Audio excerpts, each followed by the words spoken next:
Showbiz fanatics, abay mag-inang Mami Min at Miss Catherine Bernardo. Totoo nga bang may binawi kay Daniel Padilla?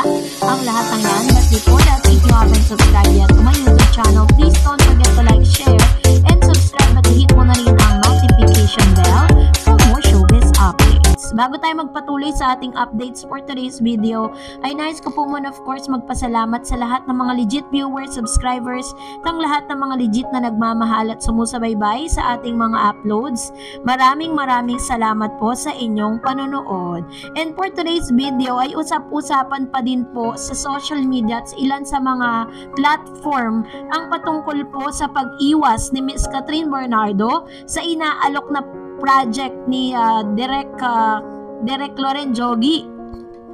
Kasabay ng mga lumabas na balitang ito na sinasabing mas pinili daw di umano ni Miss Catherine Bernardo ang pelikula or proyekto na makasama si Alden Richards kaysa makasama ang isang Daniel Padilla, na bagay na nauunawaan ng ilang mga netizen at ilang mga taga-suporta ni Catherine at ni Alden Richards at ng Catherine alone. Kasi may mga Katniel fans na talagang nagre-request na magkasama silang dalawa.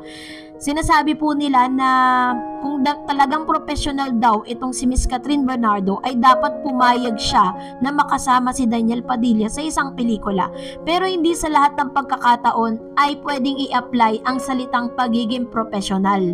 Yes, Miss Catherine Bernardo is professional. Napaka-professional po niya when it comes to work. Pero kung ang magiging kapalit naman nito is yung peace of mind mo, yung security ng puso mo, yung seguridad ng kapayapaan mo, pagpapalit mo ba naman yun?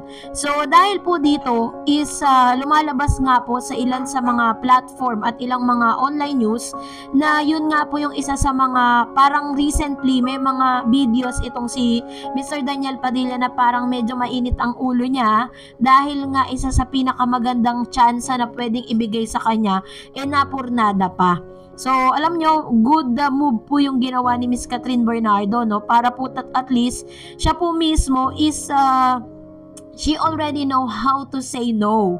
Kaya nga chine-cherish niya talaga yan kasi ngayon lang po talaga tumanggi si Miss Catherine, no? Knowing na ang laki-laki daw di umano ng offer para kay Catherine at kay Daniel, magawa lang nila yung pelikulang ito.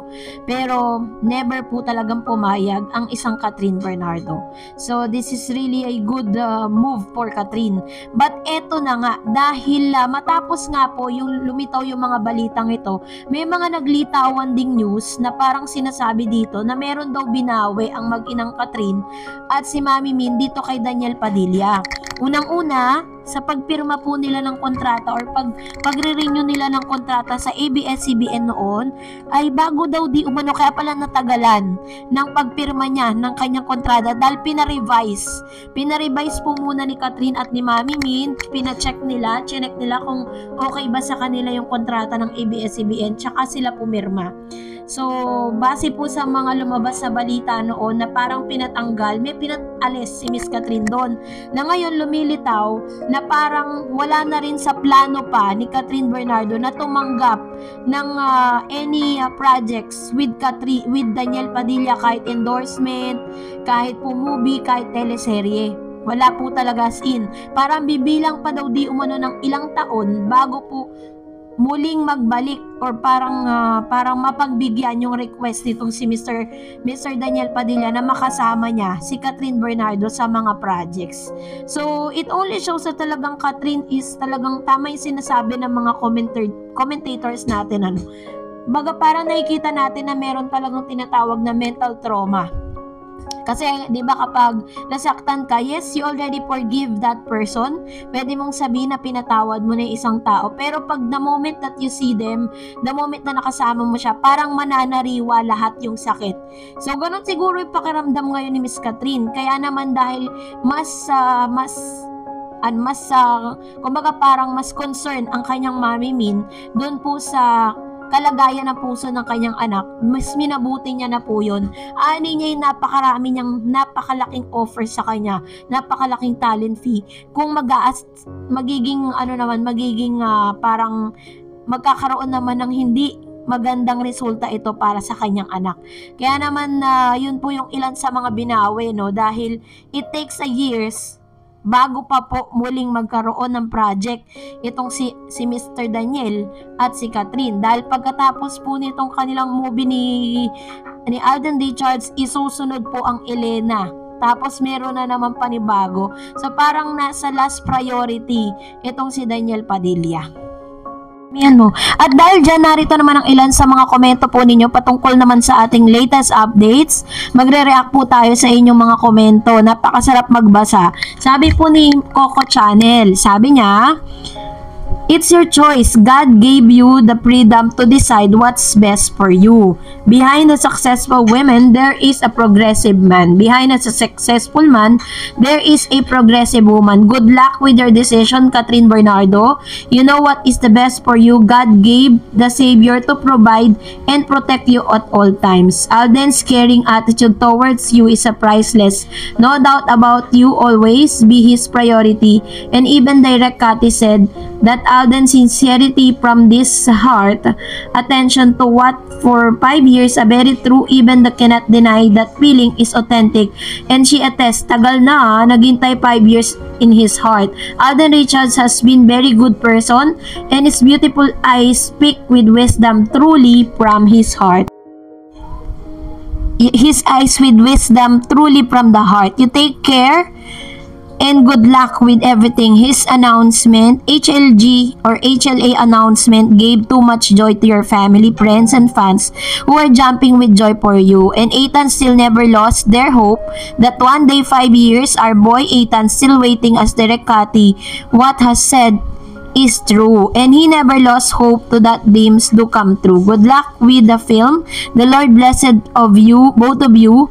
Just quick quote, behind unsuccessful man there are 2 women or more, which is true. By now, PS Catden devoted fans, you're the 2 idol na ever live and disappointed you all. God is good if you have hope, faith, and belief, just like Mr. J. Abilino from Saudi Arabia. All Catdens are rich and smart all over the world. Napakaganda ng kanyang sinabi. Alam mo, ramdam na ramdam ko yung sinabi dito ni Coco Channel that he really, or she or he, very sincere, no? Napaka-sincere. Sabi naman ng isa pang user, dapat lang na wag mo nang makipag-work kay Daniel. Gawa na lang si Daniel ng iba movie with other leading lady para magkasubukan sabay ipalabas kung sinong magiging top sa mga nisinihan at sino ang maraming manonood. Alam niyo po kung ganyan lang talaga siya kadali. Pero syempre, mas priority ngayon ni Mami Min yung kalagayan po ni Miss Catherine. Ayaw niyang bumalik yung trauma ni Catherine. Sabi pa ng isa, bumalik na ang natural na kagandahan ni Catherine Bernardo. Ikaw, Daniel Padilla, gumawa ka ng sarili mong karir. Deserve ni Cat Bernardo na maka-move on. Panugatan mo na lang ang buhay niyo ni Andrea Brillantes, what iba mo pang babae. Yan, ito naman po yung kanyang komento para kay dito po isa sa mga user po natin, no? Isa sa mga commentators po natin dyan sa comment section. And another comment, sabi ni Sylvia, accept the reality, Mr. Daniel Padilla, that Catherine is no longer interested in your love team. Now you know how hurtful if you hurt the heart that doesn't hurt you. Heart because that doesn't hurt your heart. Because the heart that you hurt will hurt your heart. Ayan, pinahirapan niya ako talaga magbasa. But anyway, salamat po. And of course, for the last, sabi ni Ma'am si Anastasia Malabo, matagal na yan nung pumirma si Kat sa ABS. Bago siya pumirma, may kasunduan na sila na di niya na gusto makapare si Daniel. Ganyan talaga, niloko niya si Kat, kaya nagka-problema siya. True. So, salamat po sa inyong mga komento. Please mag-comment lang kayo sa comment section na related po sa ating latest updates. And that's it for today. For more videos and updates, please don't forget to like and subscribe, and please don't forget to follow my Facebook page, Dar Eds TV. God bless everyone!